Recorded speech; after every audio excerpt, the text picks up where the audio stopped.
So our next point is combinational clipper. So in this, the combination of biased positive clipper and biased negative clipper is called as combinational clipper. So in this, we have seen in this circuit diagram that positive biased positive clipper is placed here circuit, and biased negative clipper circuit is also here. So working of this circuit is in positive half cycle. Here positive terminal is this and negative terminal is this.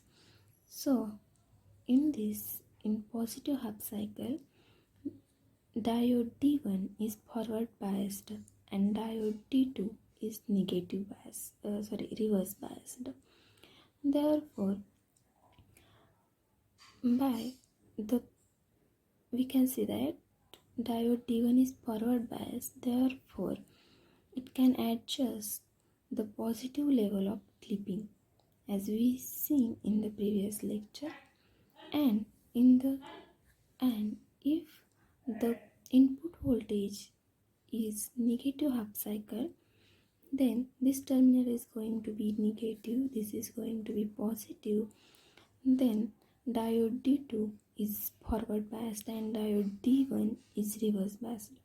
Therefore, diode D1 is forward biased, therefore it can adjust the negative level of clipping. Therefore, this is the combinational clipper.